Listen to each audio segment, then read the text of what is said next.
Welcome, true crime enthusiasts, to the Crime Tapes podcast, where we unravel the enigma of unsolved mysteries and delve deep into the shadowy corners of true crime.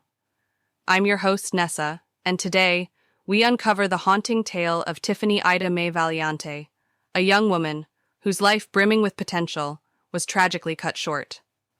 The official verdict was suicide, but the circumstances surrounding Tiffany's death raised chilling questions. Could this have been a desperate act of self-harm? Or is there a more sinister truth lurking beneath the surface? Buckle up, listeners, as we piece together the fragments of this puzzling case, examining every detail and unraveling the threads of uncertainty that have left Tiffany's family and friends desperately seeking answers. This story hits closer to home since I am a New Jersey resident. It is a case that makes no sense, and we had to do our research to see what details we could find. Let's start by introducing you to Tiffany Valiante, a radiant, young star from Mays Landing, New Jersey. Standing tall at 6'2", Tiffany was a natural athlete, her height and talent making her a force to be reckoned with on the volleyball court. From an early age, she showed immense potential, first in softball and then finding her true passion in volleyball. As a middle hitter for her high school team and the prestigious East Coast Crush Club, Tiffany was unstoppable. According to her coach, Tiffany was a powerhouse on the court. Her presence was commanding, and her enthusiasm was infectious. She was always the one to lift everyone's spirits and keep us motivated. Her athletic prowess didn't go unnoticed. Tiffany earned a scholarship to Mercy College in Dobbs Ferry, New York, where she planned to major in criminal justice. Her future was a bright canvas, waiting to be filled with her dreams and aspirations. Friends and family describe her as vibrant and kind-hearted, always ready to lend a helping hand. Beyond her athletic achievements, she was a loving daughter, a caring sister, and an adored aunt. She had a special bond with her nieces and nephews, playing games and teaching them new things. In a significant and brave step, Tiffany had recently come out to her family as gay.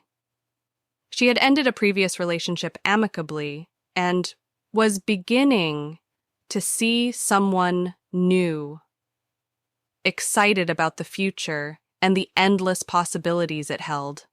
But the bright light of her life was abruptly dimmed on a fateful summer night. July 12, 2015 was supposed to be a day of joy. Tiffany and her family attended a graduation party for her cousin, held just across the street from their home. The evening, filled with laughter and celebration, took a dark and unexpected turn around 9 p.m. A friend accused Tiffany of using her debit card without permission, sparking a heated argument between Tiffany and her mother, Diane. Witnesses recall seeing Tiffany leave the party in distress. She walked down the driveway, leaving her cell phone behind. A small, yet crucial detail that would later become central to the investigation. What followed remains a troubling mystery. A witness recalled, "She was clearly upset, but none of us thought it would escalate to something like this. She just walked off, and that was the last time we saw her alive." Hours later, at approximately 11:15 p.m., Tiffany's lifeless body was discovered on the train tracks of the NJ Transit Atlantic City line, over 5 miles from her home. The initial investigation concluded that Tiffany had died by suicide, allegedly throwing herself in front of a train. However, this conclusion left many unanswered questions and sparked controversy. The official ruling of suicide was met with disbelief by Tiffany's family and those who knew her well. Several inconsistencies and peculiarities in the case fueled their doubts. Firstly, Tiffany was known to suffer from nyctophobia, an extreme fear of the dark. The idea that she would walk into the pitch black, especially alone, seemed implausible. A psychologist noted, nyctophobia can be incredibly debilitating. For someone with this fear, the idea of venturing out into the dark, especially for a prolonged period, would be overwhelming. Adding to the mystery, Tiffany's feet were found to be clean and uninjured during the autopsy, despite the rough terrain she would have had to cross if she had walked the entire distance barefoot. Her shoes were later found neatly placed under a tree, along with other items, raising further questions. A family friend said, Tiffany's shoes and headband were found miles away from where her body was discovered. They were neatly placed under a tree, which seemed out of character and added to our suspicions. Moreover, there were issues with the handling of evidence. Tiffany's t-shirt, critical for potential DNA analysis, was improperly stored, leading to contamination. A bloodied axe found near the scene, and an unidentified keychain, both of which could have provided crucial evidence, went missing. The absence of a thorough forensic examination, including the failure to conduct a rape kit or psychological autopsy, has left many feeling that the investigation was incomplete at best and negligent at worst. A forensic expert commented, "Proper handling of evidence is crucial in any investigation. The failure to preserve Tiffany's clothing properly, and the loss of, potentially, key items like the axe and keychain could have severely impacted the integrity of the investigation." Tiffany's family, led by their attorney Paul D'Amato, has been relentless in their pursuit of justice. They strongly believe that the suicide ruling is incorrect and are fighting to have her manner of death changed to undetermined. This change would open the door for a more thorough investigation and potentially uncover the truth.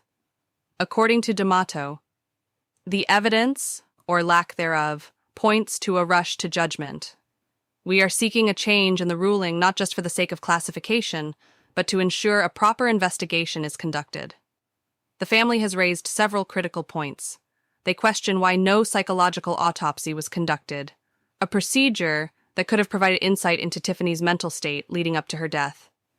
They also highlight the lack of toxicology tests on the train crew and the mishandling of physical evidence. The campsite near the tracks, where a bloodied axe was found, was never treated as a crime scene. Their concerns were echoed in a review by a respected retired senior medical investigator from the Atlantic County Medical Examiner's Office, who also noted the rush to judgment. The family's persistent efforts have brought media attention and public scrutiny, including an upcoming feature on the popular show Unsolved Mysteries on Netflix. They hope that this exposure will lead to new evidence or witnesses coming forward. An unnamed family member stated, "We just want the truth. We owe it to Tiffany and to ourselves to find out what really happened. We believe someone knows something, and we hope that by sharing her story, we can bring those details to light." The case of Tiffany Valiante is not just about a single, tragic death. It raises broader questions about how investigations are conducted and the standards of care and thoroughness required in handling evidence. The mishandling and loss of crucial evidence in this case underscore the importance of proper forensic procedures and the impact they have on justice. A legal expert on the case remarked, "Cases like Tiffany's highlight the systemic issues in our investigative processes. Proper evidence handling, transparent procedures, and thorough investigations are fundamental to ensuring justice is served." The Valiante family's fight for justice also speaks to the resilience and determination of families affected by tragedy. They are not alone. Many families across the country struggle with similar situations where official narratives do not align with the facts as they know them. These cases often require public support, legal challenges, and, at times, media attention to ensure that all avenues of investigation are explored. A family advocate emphasized, "It's essential that we stand with families like the Valiantes. They are fighting for truth and justice, not just for Tiffany, but for all those who may find themselves in similar situations."